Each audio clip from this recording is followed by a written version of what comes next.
little boy, we lived up in Ashland, Mississippi, a little town of 300 population, just about 15 miles south of the Tennessee line. And one summer afternoon, I was out hoeing in the garden. I've been there since almost daylight. And Papa come out and he said, "Son, you got the garden looking good." Yeah, they had built 2 houses on our garden spot. Everybody in town had a garden back then. They wanted a grocery store in town. We raised everything. And they'd kill a hog in the wintertime, and maybe Daddy would kill a beef.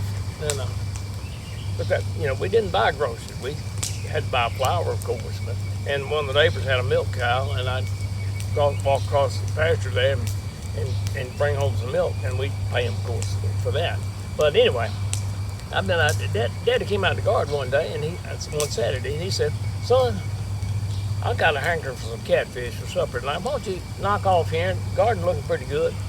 Said, "Go down there to the creek and see if you can catch us some fish." Well, that just tickled me to death, because I'd rather fish in the hole by a long shot.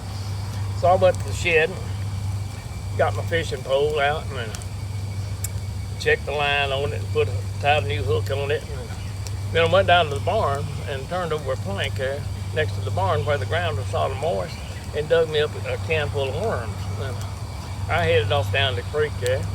I sat down on the creek bank there, and I threaded a little red worm right there on that hook real good, and adjusted my cork there. I knew them fish would be deep, because in the hot summer they're deep.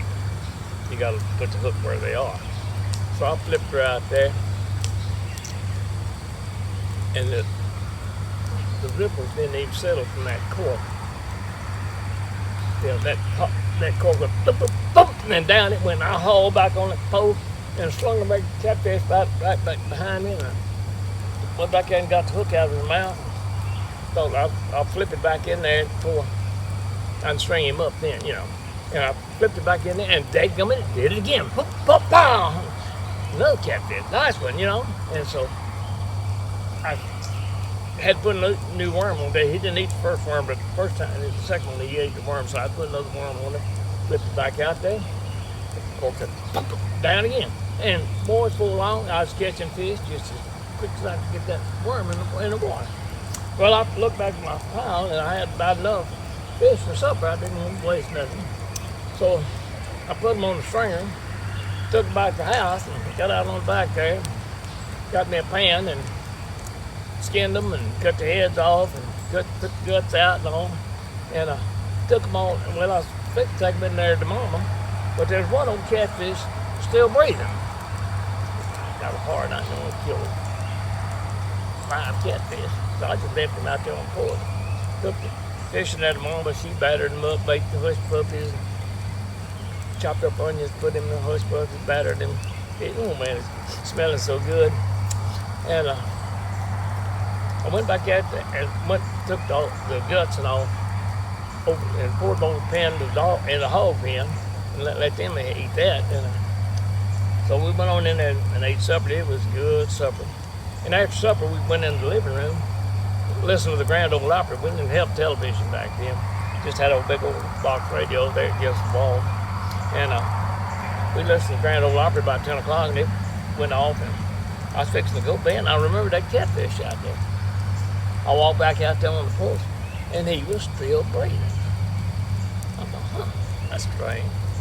So I just dipped him down the rain barrel a couple times and threw him out in the yard in the deal, and went on to bed. Next morning, I went up, and I better go skin that catfish. So I went out there, and would you believe it was still breathing? He was still alive. Well, I worked with him. I keep him out of the water 10 hours, 12 hours, 14 hours. So got so I never had to put him in the water again. He learned to breathe outside in there. Made the finest pet a boy ever had. I'm telling you, he followed me all around the place there. And sometimes we go down to the old country store down there, and old men out there playing checkers. They catch flies and feed him to them, and pitch peanuts. He'd catch them. And one day a circus truck came by the store there, and they told him about Homer. I named him Homer. And he come out there and tried to buy him from me. I said, "Lord, sell Homer? My goodness, he's the best pet a boy ever had." Well, everything went along fine until it comes September, right after Labor Day, when we started back to school. Mom said, son, you're going to have to take Homer to school with you because he gets under my feet here in the kitchen. He's just always in the way. And, well, that just tickled me plumb to death because I wanted to show him all my friends, you know.